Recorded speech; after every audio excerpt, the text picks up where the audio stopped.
Praise the lord. ఈరోజు దేవుని వాగ్దానం యోబు గ్రంథము 23వ అధ్యాయం 10వ వచనం. నేను నడుచు మార్గము ఆయనకు తెలియను, ఆయన నన్ను శోధించిన తరువాత నేను సువర్ణం వలె కనబడదును. మనం నడిచే మార్గము ఆయనకు తెలియను. మనం నడిచే మార్గాలు, మన జీవించే జీవన విధానాలు, మన ప్రవర్తన సమస్తము ఆయన ఎరిగి ఉన్నాడు.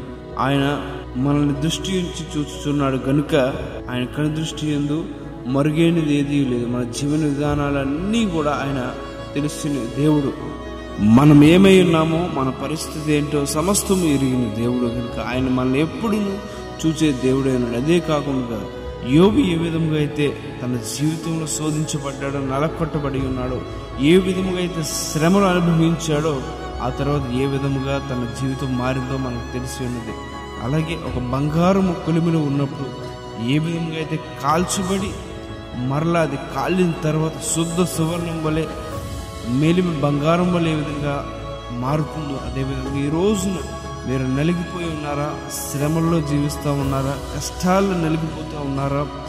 ఏ పరిస్థితులు ఉన్నను కూడా దేవుడు సమస్తము ఎరిగి ఉన్న దేవుడు ఒకానొక రోజున మిమ్మల్ని ఒక శుద్ధ సువర్ణం వలె మిమ్మల్ని లేవనెత్తే దేవుడు, ఒక శుద్ధ సువర్ణం వలె మిమ్మల్ని తయారు చేసే దేవుడు అయి ఉన్నాడు. కనుక ఏమాత్రము నిరీక్షణను, విశ్వాసాన్ని కోల్పోకుండా ఆ నిరీక్షణతోనే, మనం విశ్వాసంతోనే, ఓర్పుతో కలిగి మనం జీవించినట్లయితే దేవుడు మీ జీవితాన్ని కూడా ఒక బంగారం వలె మార్చునై ఉన్నాడు. ఈ యొక్క వాగ్దానం మీ అందరి జీవితాలు నెరవేర్చబడును గాక. ఆమేన్.